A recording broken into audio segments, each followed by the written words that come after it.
ভণ্টি, ভণ্টি, তই ক'ত সোমাই আছ? সন্ধ্যা হ'লেই, দুয়োটাই অলপ পঢ়ি লওঁ আহ। অঁ দাদা, আহিছোঁ। মাৰ ওচৰত কথা পাতি আছিলোঁ।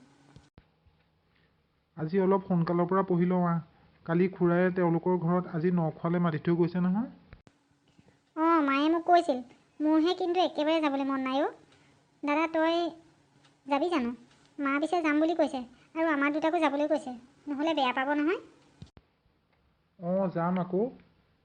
আবেলি কলেজৰ পৰা আহোঁতে দেখিছোঁ খুৰাই দুটা হাঁহ লৈ আহিছে। হাঁহৰ মাংস খাবলৈ বৰ মন গৈ আছে অ'। ইফালে পচলা আৰু হাঁহৰ পেটু, জ্বলা ভাজি। খাই যে কিমান ভাল লাগিব। আজি তই হাঁহৰ মাংস খাবলৈ নেপালেও যাবি, কাৰণ নখোৱালৈ জীয়াবাও আহিব নহয়। এই সুবিধাতে তই দুটামান কথা পাতিবলৈও পাবি। মোক তই খং উঠাই নল'বি ভণ্টি। তোক কোনে ক'লে নখোৱালৈ জীয়া আহিব বুলি? মই কিমান দিন জীয়াক লগ পোৱা নাই। কালি মই কলেজৰ পৰা আহোঁতে জীয়াবাক ৰাস্তাত লগ পাইছিলোঁ নহয়। তেতিয়া মোক জীয়াবাই সুধিছিল তাহাঁতৰ ঘৰত নখোৱালৈ মাতিছেনে নাই। মই কৈ থৈ আহিছোঁ, দাদা আৰু মই দুয়োটাই যাম। তই দেখোন মোক যাবলৈ মন নাই বুলিয়ে কৈছিলি। ইফালে দেখোন জীয়াক যাম বুলি কৈ থৈ আহিছ। মই তোক মন নাই বুলি মিছাকৈহে কৈছিলোঁ। কিমান দিন হাঁহৰ মাংস খোৱা নাই, আজি ভালদৰে খাম। তই জীয়াৰ লগত কথা পাতিবি আৰু মই ভালদৰে খাম। ভণ্টি, তোৰ যে একেবাৰে লাজ নাই দেই। তাইৰ লগত সিহঁতৰ মাক দেউতাকো আহিব। মই তাইৰ লগত কেনেকৈ কথা পাতিম? মাক দেউতাকে বেয়াও পাব পাৰে, কাৰণ আমি বহুত দুখীয়া। তাইৰ দেউতাক হ'ল এজন শিক্ষক।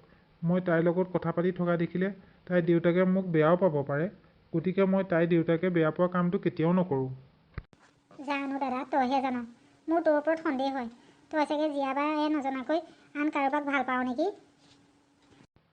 ভণ্টি, তই মোক এনেকুৱা কথা নকবি দেই। মই জীয়াক বহুত ভাল পাওঁ। সেইকাৰণে তাই মোৰ কাৰণে দেউতাকৰ পৰা গালি শুনাটো নিবিচাৰোঁ। মই যেতিয়া নিজকে গঢ় দি মানুহ হিচাপে পৰিচয় দিব পাৰিম, তেতিয়াই জীয়া দেউতাকৰ ওচৰত মই যাম আৰু নিজেই জীয়াক খুজিম। ইমান দিন জীয়াবা জানো তোৰ কাৰণে ৰখি থাকিব দাদা? তই ইমান আশা কৰি নাথাকিবি। সময়ত হৈ নুঠিলে মনত বৰ কষ্ট পাবি। কেতিয়াবা যদি ভাল চাকৰিয়াল ল'ৰা পায়, জীয়াবাই বিয়া হৈ গুচি যায়। নাই, জীয়া তেনেকুৱা ছোৱালী নহয়। মোৰ তাইৰ ওপৰত সম্পূৰ্ণ বিশ্বাস আছে। অৱশ্যে তাইৰ মাকেও কথাটো জানে। জীয়াই মাকক সকলোখিনি কথা কয়। জীয়াকো মাকে কৈছে, সি পঢ়া শুনাত ভাল যেতিয়া তাক ভালদৰে পঢ়া শুনা কৰিবলৈ কবি। তাৰ স্বভাৱ চৰিত্ৰও ভাল। মই একেখন গাঁৱৰে সকলো ফালৰ পৰাই ভাল ল'ৰা এটা পালে ভালেই পাম। সময় হ'লে মই দেউতাকক কথাটো ক'ম। দুয়োটাই এতিয়া পঢ়া শুনাত মনোযোগ দে। অঁ, এতিয়াহে গম পাইছোঁ তহঁতৰ কথাটো। মানে বহুত দূৰ আগবাঢ়িলি। তই মাক আগত কোৱা নাই কিয়? মাক এতিয়া কথাটো কি বুলি কবি? আমাৰ মায়ে কথাটো জানিলে গালিহে পাৰিব। মাক কথাটো ময়ে ক'ব লাগিব। তই ভণ্টি, মাক এতিয়াই এই কথাবোৰ নকবি। মা এতিয়া আমাক লৈ বহুত সপোন। মায়ে এইবোৰ কথা শুনিলে মনত বহুত দুখ পাব। জীয়া মাকৰ কথা বেলেগ। তেওঁৰ মনত কোনো দুখ নাই। তেওঁ সকলো ফালৰ পৰাই সুখী।